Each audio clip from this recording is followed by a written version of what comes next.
예, 안녕하십니까. 이준석의 생생정치 구독자 여러분. 예, 제가 목요일마다 이 영상을 녹화하는데요. 지난주에 영상 녹화하자마자 그 직후에 박원순 시장의 실종 소식이 전해져가지고 제가 사실 그때는 이 내용을 다루지 못했습니다. 그런데 이번에 박원순 시장의 안타까운 선택에 대한 이야기를 접하고 나서 가장 놀랐던 것이 제가 박원순 시장과 돌아가시기 일주일 전에 이철이의 타짜 프로그램에서 녹화를 같이 했었거든요. 근데 그때만 해도 굉장히 시정에 대한 의지가 강했고, 제가 이제 상계동이 지역구다 보니까 동네 현안들, 특히 뭐 동부간선도로가 왜 확장이 안 되냐부터 시작해가지고 굉장히 강하게 공격하고 몰아붙였던 그런 기억이 나는데 굉장히 안타까움이 강합니다. 오늘은 평소와 달리 제가 오늘 이 목요일 아침마다 MBN 방송을 하는데 끝나고 가까이 있는 이 세운상가에 와가지고 영상을 찍고 있습니다. 예. 뒤에 청계천이 보이는데 청계천은 이명박 대통령의 작품이고, 제가 지금 이 영상을 찍고 있는 세운상가 있는 그 다시 세운교 다리라는 곳은 박원순 시장의 작품이죠. 그 두 가지가 어우러져 있는 그런 공간인데요. 미투 운동이라는 것이 처음 나왔을 때 많은 사람들은 보수 진영에서 이것 때문에 타격을 입을 것이다 라는 이야기를 했는데, 자, 처음에 잘 생각해 보시면은 그 서지현 검사 등의 검찰 조직 내 성추행이나 이런 것들이 폭로된 다음에 문재인 대통령께서 2018년 2월에 어떤 말씀을 하시냐면요, 앞으로 조직 내에서 이런 성추행이나 성폭행 아니면 성폭력 어떤 이런 것들이 만약에 은폐되고 숨겨지는 정황이 있다고 한다면은 기관장에게 엄청나게 책임을 지우겠다라는 취지로 2018년 2월에 그 수석보좌관 회의에서 말씀하셨어요. 자, 근데 그 뒤로 있는 건들을 살펴보면은 뭐 안희정 지사 건이라든지, 예? 아니면 오거돈 시장 건, 그 다음에 이 박원순 시장 건까지 결국엔 지방자치단체장, 그러니까 그 기관의 최고 책임자들이 오히려 그 대상이 되면 어떻게 하냐라는 그런 상황에서는 대통령께서 하신 말씀이 무력화되는 그런 효과가 있다, 이렇게 보는 거고, 저는 이번 조치에서 저랑 하태경 의원이 가장 강하게 비판하는 거는 여성가족부입니다. 여성가족부 같은 경우에는 안희정 지사 건이 생기고 오거돈 시장 건이 생기고, 그 일련의 과정을 보면서도 비슷한 상황에 놓여있는 다른 지방자치단체의 장들에 대해 가지고 살펴볼 수도 있었고 예방적 조처를 할 수도 있었는데 전혀 그렇게 하지 않았습니다. 그리고 지금 상황에서는 입장도 제대로 내지 않고 있는 상황인데, 뭐 내긴 했지만 제가 봤을 때 불만족스러워요. 어쨌든 여성가족부라는 중앙부처의 하나로서 존재해야 될 필요성이 있는가를 이제 생각해 볼 정도로 무기력하고 또 굉장히 편파적입니다. 저는 그래서 이런 사안에 대해 가지고 앞으로 좀 우리가 관심을 갖고 정부에서 기능을 하지 못하는 부처들에 대해 가지고는 강하게 비판할 필요성이 있다, 이렇게 생각합니다. 그리고 이번에 보면은 박원순 시장이 극단적인 선택을 한 것 자체도 하나의 어쨌든 이슈지만은 두 번째로 따져봐야 될 것이 뭐냐면은 어떻게 이 여성분이 고소를 했는데 이 고소한 내용 자체가 바로 그 박원순 시장 쪽으로 흘러 들어간 정황이 있느냐라는 것인데, 이거는 굉장히 중요합니다. 꼭 성범죄라든지 이런 문제가 아니더라도 대한민국에서 권력자를 대상으로 한 이런 폭로라든지 아니면은 고소를 진행했을 때 많은 분들은 본인의 신분이 지켜지길, 본인의 어쨌든 개인정보가 지켜지길 바라고 보호받길 바라고, 그리고 이런 고소에 대한 정보가 고소인에게 바로 즉각적으로 전달되어 가지고 그 피고소인이 자기 방어적으로 나오는 상황, 이런 걸 두려워하는 거거든요. 이번에도 실제로 고소를 진행하는 과정 속에서 경찰 측에다 몇 번이나 보안 유지에 대해서 신경을 써달라는 취지로 고소인의 변호인이 얘기했다고 전해지고 있는데요.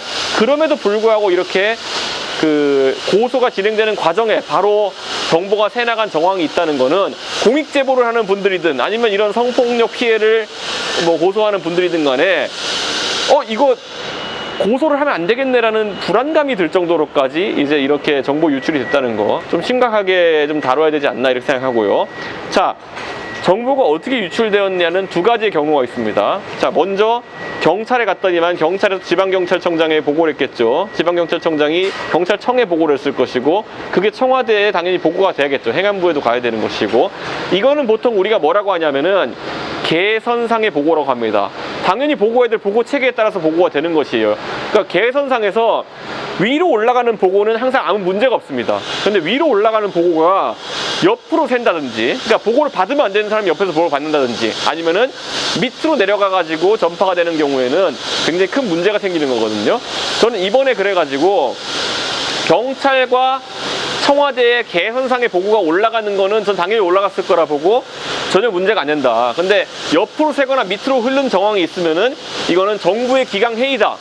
이건 그리고 심각하게 다뤄야 된다 이렇게 생각하는데, 청와대에서 이번에 우리는 아니다, 경찰도 우리는 아니다는 취지로 얘기하고 있는데 그게 그렇게 급작스럽게 나올 수 있는 겁니까? 이 개선이라는 게 아까 말했듯이, 자, 일선 경찰이 있을 것이고 경찰서장이 있을 것이고 지방경찰청이 있을 것이고 경찰청이 있을 것이고 행안부 있을 것이고 청와대 비서관이 있을 것이고 수석이 있을 것이고 대통령이 있을 것인데, 이 수많은 과정에 대해 가지고 그러면 네가 유출했냐 안 했냐, 너 했니 안 했어요, 이렇게 얘기하고 끝날 사안이 아니라, 과거에 외교부에서 강효상 의원한테 뭐 미국과의 회담에서 있었던 내용이 유출됐다 그래가지고 그 담당자들 전부 다 막 핸드폰 압수해가지고 그 포렌식 하겠다 하고 이랬던 게 민정수석실이었거든요. 그거 하는데 최소한 과정이 며칠 걸려요. 근데 이번에는 하루 이틀도 아니야, 몇 시간 만에 청와대와 경찰에서 의혹을 제기하니까 우리는 아니다라고 얘기했거든요. 저는 그럼 그 중간 단계에 있는 관계자들한테 전부 다 제대로 조사를 한 것이냐, 예전에 민정수석실에서 핸드폰 제출하라고 해가지고 포렌식 했던 것처럼 그런 과정을 겪어가지고 우리 아닙니다라고 얘기한 건지, 아니면 그냥 의혹이 커지는 걸 차단하기 위해 가지고 너 했니 물어보고 아니다 그러니까 우리 없다 이렇게 얘기한 것인지, 저는 이 차이가 굉장히 크다 이렇게 보는 거거든요. 저는 앞으로 이런 부분에 대해서도 야당이 세밀하게 살펴야겠다. 그리고 아까 이제 이런 것 말고 세 번째로 따져볼 사안은 서울시장 비서실에서 이런 문제가 4년 전부터 꾸준히 제기되었는데 진짜 묵살한 것이냐, 이 문제거든요. 묵살 또는 보고에 누락이 있었다고 한다면은 이거는 지금 서울시가 민관합동조사관을 꾸리겠다 하는데 민관합동조사관을 꾸릴 문제가 아닙니다. 서울시에 있는 비서실 담당자들도 수사의 대상이 되고 조사의 대상이 될 수 있는 것이기 때문에 이게 지금 셀프로 처리할 일이 아니냐는 거죠. 예. 물은 셀프 이런 건 있지만은 조사를 셀프 이런 건 말이 안 되는 거거든요, 저는. 그래서 저는 지금 상황에서 결국에는 수사기관이 개입을 해야 되는데, 자, 수사기관 보세요. 지금 경찰도 이 어쨌든 고소인의 정보를 유출했다는 의혹을 받고 있고, 그렇기 때문에 결국은 검찰이 나설 수밖에 없는 상황이 됐다. 자, 그럼 뭡니까? 추미애 장관, 과거에 성범죄나 이런 문제에 대해서 적극적으로 대처하라는 말을 한 적도 있는데, 추미애 장관이 지금 해야 될 건 뭐냐면은 본인이 그렇게 이번에 지휘권이라는 것을 광범위하게 발동할 수 있다는 걸 보여줬기 때문에 당장 검찰에다 지휘권을 발동해야죠.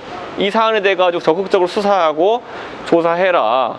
필요하다면은 중립적인 특임 검사를 임명할 수도 있고 뭐 이런 것들 얘기해야 되는 거거든요. 추미애 장관 싹 조용히 하고 있죠. 그러니까 저는 이거야말로 굉장히 이율배반적인 상황이다. 전 이렇게 보는 것이고요. 저는 이제 피해 호소인이라는 명칭에 대해서도 여권에서 이제 광범위하게 활용하고 있는데, 저는 이것도 앞으로 굉장히 논란이 될 것이다 이렇게 봅니다. 또다시 여당이 국민들을 가르치려고 하고 있어요. 피해 호소인이 더 정확한 명칭이다 라고 하면서 이제 가르치려고 드는 것 같은데, 이번 정부 들어가지고요, 본인들이 불리한 사안이거나 아니면은 여론에 있어서 심각해지는 사안들을 대가지고 자꾸 용어를 비틀어가지고 어떻게 문제를 해결해 보려는 그런 얄싹한 생각을 하고 있는 것 같습니다. 자, 잘 보세요. 이번 정부 들어가지고 북한이 뭘 쏘면 무조건 그게 발사체라고 합니다. 공격용 미사일이 아니라는 거죠. 그러면 오히려 북한이 답답해가지고 조선중앙통신이 있는 데서 우리가 미사일 쐈다 이렇게 얘기하는 경우도 있어요. 북한이 얼마나 답답하겠어요. 우리는 미사일을 쐈는데 쟤는 자꾸 발사체라 그러면서 톤다운 시키려고 그러니까 오히려 북한이 우리 미사일 쐈는데 하면서 발사 장면도 공개하고 이렇게 한 경우 있거든요. 그런 정도로 이제 정부가 얼마나 희화화되고 있는가가 보이는 거고요. 자, 예전에 조국 장관 사태 벌어졌을 때 뭐였습니까? PB가 가가지고 정경심 교수랑 가가지고 컴퓨터를 들고 나오고 이런 게 CCTV에 찍혀가지고 많은 사람들이 야, 저 사람들 증거 인멸하네 이러고 있었는데, 거기다 대고 유시민이나 이런 사람들은 해괴한 소리를 했죠. 증거 인멸이 아니라 검찰이 증거를 조작할지 모르니까 증거를 보존한다 이렇게 얘기하는 거거든요. 그거 들으면서 대한민국 사람들이 얼마나 웃었습니까? 아니, 세상에 검찰이 증거를 조작할까봐 증거를 보존해야 된다고 얘기하는 거면은 지금까지 검찰의 수사에 예를 들어 적폐청산 수사하면서 증거 조작했나 보네? 이렇게 생각할 수도 있는 거예요. 스스로 여당이 스스로 준사법기관인 검찰의 권위를 깎아내리는 이런 행동을 하고 이런 발언들을 하는 것 자체가 어이가 없는 거거든요. 저는 이번에도 피해자가 아니라 피해 호소인이다. 예. 그럼 박원순 시장은 뭐라고 불러야 됩니까? 가해 추정자입니까? 그리고 조국 장관 일가 수사하니까 갑자기 뭐 인권 수사한다고 하고, 그 전에 적폐청산 수사할 때는 얼마나 강압적으로 뭐 수사하고, 이재수 장군이나 이런 분들, 아니면은 뭐 변창훈 검사 이런 분들 얼마나 모욕감을 줬으면 그분들이 스스로 목숨을 끊는 선택했겠습니까?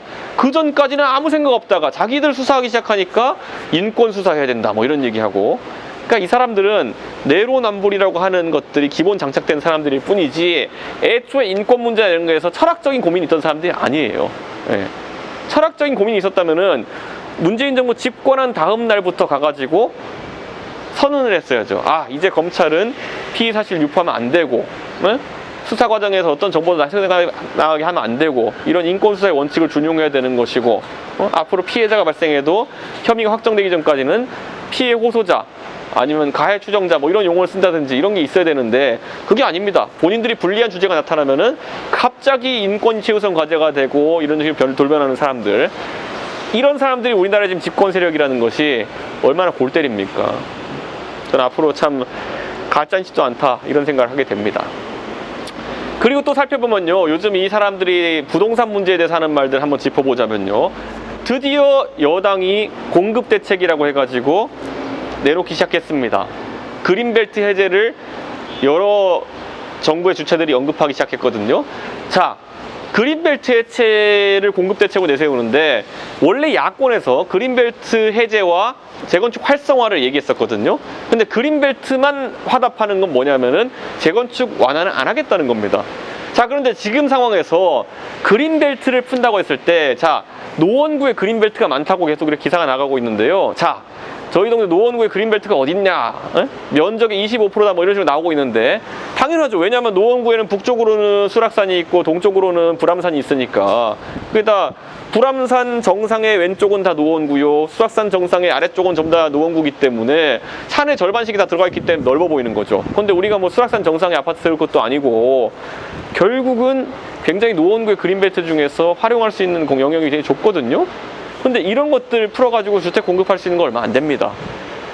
그러니까 결국에는 주택 공급에 대한 의지는 별로 없는데 공급하는 척 하겠다 이런 거예요. 자, 노원구에 가까운 그린벨트 중에 제가 봤을 때는 뭐 주택 공급의 가능성이 있는 곳들, 위로 가면은 덕릉 예비군 훈련장 있습니다. 예비군 훈련장 풀어가지고 아파트 지을 수 있죠. 그럼 덕릉 예비군 훈련장, 거기 땅은 뭐 평평하게 이렇게 했지만은, 아니면 아파트 지을 정도의 구릉이지만은, 뒤집어 말하면 거긴 단고개역에서도 10분 정도 더 가야 되는 곳입니다. 10분 정도 걸어가야 되는 곳인데, 교통 환경이 도대체 살 수 있는 곳이 아니거든요. 4호선 연장하면서 거기다 역을 지은 것도 아니거든요. 그러니까 저는 결국에는 그린벨트 풀어가지고 공급할 수 있는 물량은 굉장히 적다.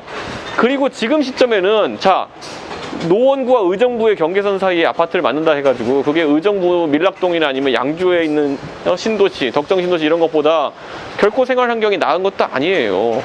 지금의 30, 40대 젊은 세대가 공급을 원하는 주택은 평수는 조금 적을지라도, 평수는 좀 작을지라도 직주 근접성이 뛰어난 곳이거든요. 직장과 가까운 곳에 있는 곳에 살고 싶어하는 욕구가 갈수록 커지는 것인데, 최근에 그런 신축 공급이 없다 보니까 뭐 다산 신도시 아니면 별내 아니면 이런 곳으로 밀려나고, 뭐 김포, 파주 이런 데 살게 된 것인데, 아니면 동탄 이런 데 밀려나가 젊은 세대가 첫 주택을 구입하게 된 건데, 처음에는 젊은 세대가, 자, 새 집이면서 가까운 것, 이 두 가지 가치를 지키기 위해 가지고 주택을 찾다가, 그래, 가까운 곳에 새 집이 없으니까 먼 데 있는 새 집에 살아보겠다 이렇게 생각하고 신혼생활을 시작하죠.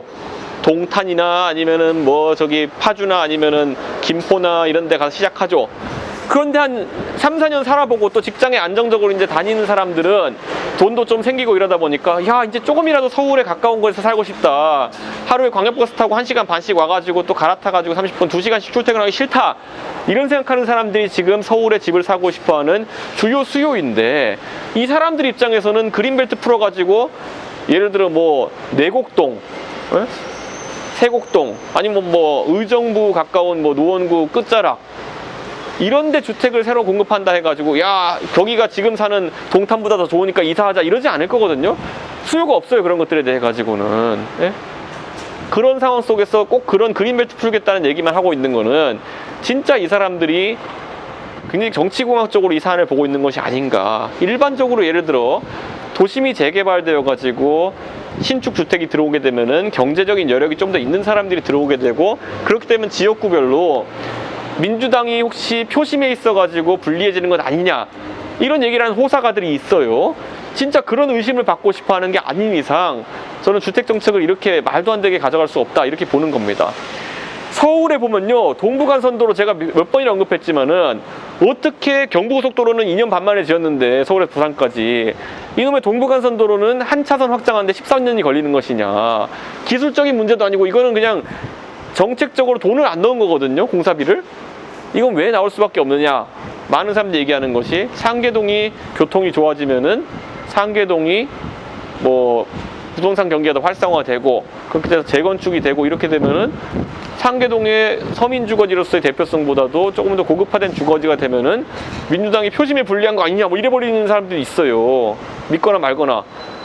갈수록 이런 합리적 의심이 깊어지는 거죠. 만약에 이런 식으로 주택정책을 무원칙, 수요가 있는데 공급하지 않고 자기들 마음대로 그냥 이렇게 사람들이 필요로 하다는 거 공급 안 하고 마음대로 공급한다는 거, 저는 이거는 앞으로 굉장히 큰 문제가 될 거라고 생각하고요. 자, 공급정책. 이 완전 청개구리 같은 사람들이에요. 처음에 야당이 공급정책을 얘기하라 그랬더니만은 공급은 절대 안 되고 세금이랑 금융정책으로 때려잡겠다 이랬던 사람들이 이제 마지못해서 자기들도 완전 망할 것 같으니까 공급정책을 얘기하고 싶은데, 야권 얘기하는 재건축 활성화라든지 도심 재생에 관한 부분은 쏙 빼놓고 이제 청개구리 같이 얼마 있지도 않은 그린벨트 풀겠다라고 하는 건데, 글쎄요, 진짜 뭐 더 뜨거운 맛을 봐야지 이 사람들이 움직일지 한번 지켜보겠습니다. 지금 많은 전문가들이 예측하기로 올 연말쯤 가게 되면은 주택 대란이라는 것이 상상을 초월하게 될 것이다, 이렇게 얘기하는데요.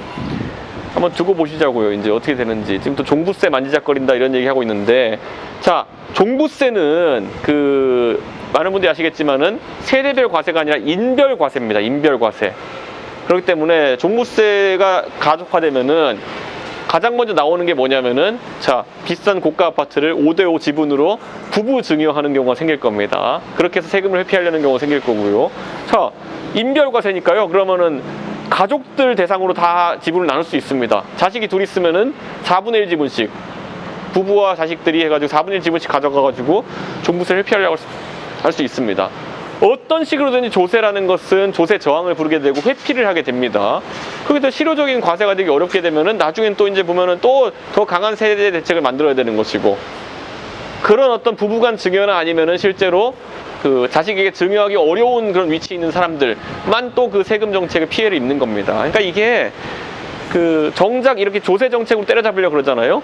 돈 있는 사람, 여력 있는 사람들은 어떻게든 피해 갑니다. 결국에는 진짜 집 한 채 어떻게 사보려고 했던 실수요자, 진짜 1가구 1주택자에게까지 종부세를 강하게 과세하기 시작하잖아요. 결국에는 가장 정책적으로 피해가기 어려운 그런 약한 층만 피해를 보는 상황이 생길 겁니다. 그래서 저는 이번 정부 제발 정신 차리고 경제학 개론을 벗어나는 경제정책을 자꾸 펼치지 마라. 네. 최저임금 정책도 그렇고, 그리고 뭐 그거 외에도 보면 뭐 소득주도 성장이라든지, 아니 대한민국의 국가 경제정책이라는 게 경제학 개론에도 안 나오고 국제노동기구에서 어디 보고서에 나온 걸 기반으로 해가지고 한다 그러면은 말이 되겠습니까? 경제는 경제정책으로 다뤄야지 이렇게 노동정책으로 다루면 되겠습니까? 저는 이런 문제들 앞으로 심각해질 거라 믿고, 문재인 정부가 이제 임기 2년도 안 남았습니다. 제발 정신을 차렸으면 좋겠습니다. 네, 이번 주는 여기까지 하겠습니다. 감사합니다. 많은 분들 구독, 좋아요, 시청해 주시면 정말 감사하겠습니다.